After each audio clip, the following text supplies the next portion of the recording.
Thank you very much to all to remain until these late hours. I see actually I can no longer see you, but that's probably better. Because, I mean, otherwise I would see you bored by my presentation. So let's start saying that I've been doing research on fully automated vehicles since 1998. So it's 20 years that we've been deploying automated vehicles on the road. Probably I am one of the largest, most extensive experience on this. And I'm not here to say that all of this is not going to happen, but I'm here to say we need to be very cautious, because this technology is like having a nuclear power plant. It can do extremely good things, and it can do also extremely bad things. So this is the moment in which we need to think, we need to plan ahead how we want our mobility to be disrupted in the future. So when automated vehicles will actually start having an impact, a market impact, because we have deployed automated vehicles. We have last mile automated shuttle almost all over the place. We have a number of other applications, but still there is no real market impact for these kind of vehicles. So when this will happen? When they will really solve mobility problems. I am commuting from my place to my working place, and I have an easier life doing it with partly or fully automated vehicles. And when it will reduce costs, because these are the key factors that actually will have me deciding to shift my mode. Now, if we look at the roadmap that the technology associations, AirTrack, which takes together all the European car makers, etc., have agreed upon, you cannot see much about it. But what I can tell you is that between the year 2019, so tomorrow, and 2022, we will have 4 important technologies that will appear. The parking garage pilot and the highway chauffeur in the private sector, which will basically allow you to be in your car, but the car will drive for you on a motorway. And you will be able to get out of your car, and the car will go park itself when you reach the destination. And this is supposed to come these days. And in the realm of shared mobility system, we will have fully automated vehicles for last mile in all or most of the environments. So these 2 functions each will allow deploying finally new transport concepts. I go as far as calling them new transport modes. They are no longer private or public transport. They are no longer the form of transport we know, we are familiar with. So there can be a new private transport mode, which we can call the perfect private transport. If we live in a periphery and we commute to another periphery, why periphery is so important? Because we normally use motorway to go from one periphery to the other. We don't go into the city.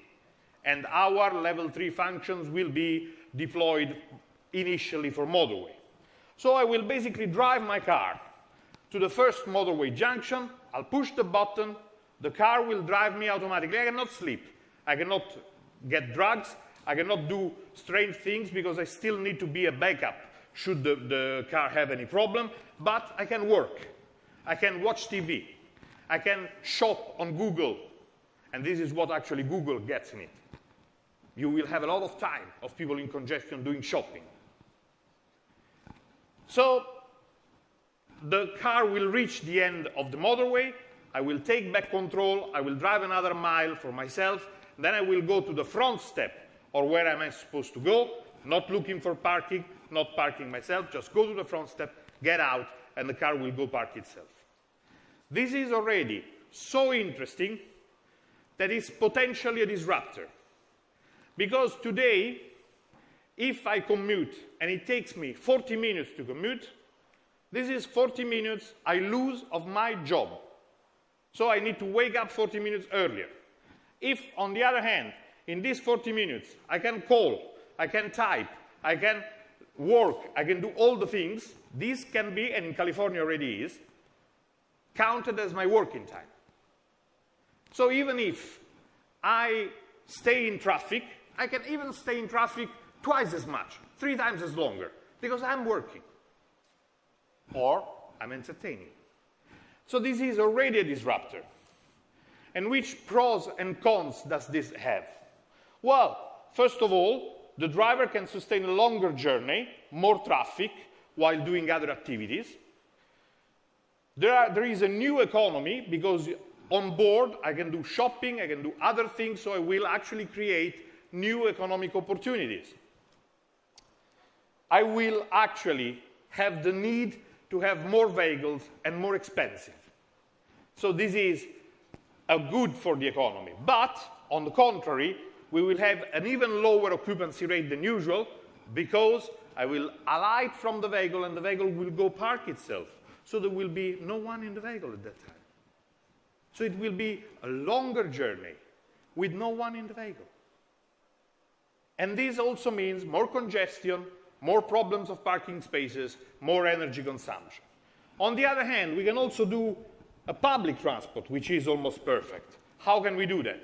In peripheral areas, for people who have to commute to go to the city center, and they normally do so by public transport, but they are a bit far away from the station, from the train station they normally use to go to the city center, they can actually use an app, call for a vehicle. Actually, the app can tell me whether I need to drive the vehicle or whether I will be a passenger to the vehicle.